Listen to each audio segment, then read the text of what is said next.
कालचा आनंदाचा क्षण होता.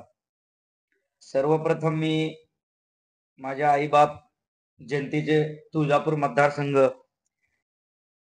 तेथील मतदारांचे खूप खूप आभार मानतो आणि तसेच विशेष करून तुळजापूर शहरातील सर्व मतदारांचे, माझ्या आई-बहिणींचे, सर्व पुजारी वर्गांचे, मग ते पाळीकर असो, भुपे असो, उपाध्ये असो व नागरिक, ही माझ्या आव्हानाला प्रतिसाद देऊन भरभरून मताधिक्य राणा जगजितसिंह पाटील यांना दिलेलं आहे. त्यात त्यांचा खूप खारीचा वाटा आहे आपल्या तुळजापूर शहरवासियांचा व तुळजापुरातील सर्व तालुक्यातील सर्व गावांचं त्यांचंही आभार मानतो की त्यांनीही राणादादाच्या विकासाला, त्यांच्या विजनला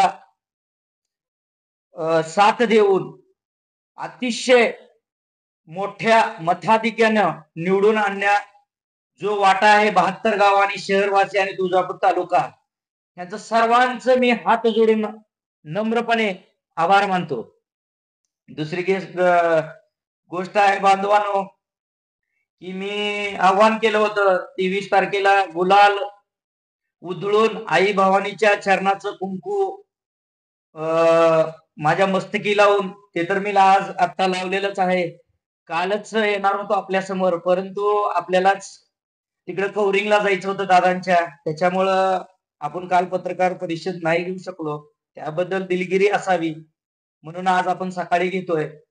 मला काही टीका टिप्पणी आज आनंदाच्या क्षणी करायची नाही, की एकच सांगायचंय, महाविकास आघाडीला ही महाराष्ट्रातली लाट होती आणि तुळजापुरात जो राणादादांना प्रतिसाद तालुक्यात मिळाला त्यावरच तुम्ही त्याचं आकलन महाविकास आघाडीच्या नेत्यांनी आणि माझे बंधू उमेदवार धीरजभाई पाटील यांनी करावं, एवढंच मला बोलायचंय.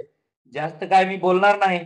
फक्त यापुढे जे मी वचन, जे आव्हान, जे राणादादांनी जे राहिलेले गेल्या 5 वर्षातले, मी म्हणलं होतं 80% काम पूर्ण झाले, 20% आणि येणारे विजन आहेत त्यांचे काही तुळजापूर शहरासाठी असेल, मंदिरासाठी असेल किंवा तालुक्यातील मोठे मोठे प्रोजेक्ट असतील, MIDCचे पाण्याचा प्रश्न असेल, ते तर दादानी डिसेंबर अखेर, पण मी म्हणलं होतं की 6 महिने ते वर्षाच्या आपलं पाणी रामदऱ्यात 100% येणार आहे आणि ते येणारच आहे.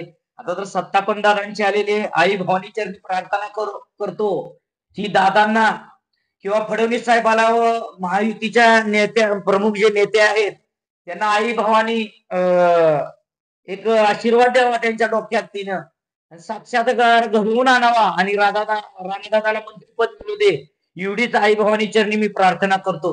त्यामुळे अजून आपल्या सुविधा आणि विकासाचा मार्ग सुकर होईल. आणि तिसरी गोष्ट आहे माझा विषय, जे की मी आव्हान केलं होतं की शहरवासियांसाठी, आमच्या सासरी गेलेल्या महिलांसाठी, जे गावकरी गेट मी आई भवानीच्या दर्शनासाठी लहान लेकरांसाठी करणार आहे, ते तर मी 100% आपल्याला दिलेला शब्द पूर्ण करणारच आहे. आपण हे शपथविधी वगैरे झाल्यानंतर, दादा आल्यानंतर सविस्तर कलेक्टर साहेबाला, दादांना ट्रस्टी आता नवीन झालेले आहेत, अजून त्यांना निवेदन देऊन मी पुढची प्रक्रिया करणार आहे आणि पुढच्या दिशेनं वाटचाल करणार आहे आणि शहरवासियांना दर्शनाचा लाभ मिळवून देण्याचा 100% प्रयत्न करणार आहे. व तसेच अजून एक, मला ज्यावेळेस मी आव्हान केलं होतं त्यावेळेस मला ग्रामीण भागातून पण कॉल आले आहेत की आमची बी ह्या पंचक्रोशीत नैवेद्य वगैरे आई भवानीला असतो, त्यासाठी पण काहीतरी तरतूद करावी. ते पण मी दादांशी व कलेक्टर साहेबांशी चर्चा करून त्याचंही मी त्यांना काय न्याय देता येईल दर्शनासाठी ग्रामीण भागातल्या पंचक्रोशीतल्या आमच्या लोकांसाठी, भगिनींसाठी, मायमाऊलींसाठी तोही मी प्रयत्न करणार आहे. आता काही जास्त टीका टिप्पणी नाही, आनंदाचे क्षण आहे. आपण विकासाच्या मार्गावर पुन्हा वाहत चाललेलो आहे. आता माघारी यायचं नाही. सर्वांना घेऊन आपण पुढे जाऊया. जय हिंद, जय भारत, जय भीम, जय शिव छत्रपती.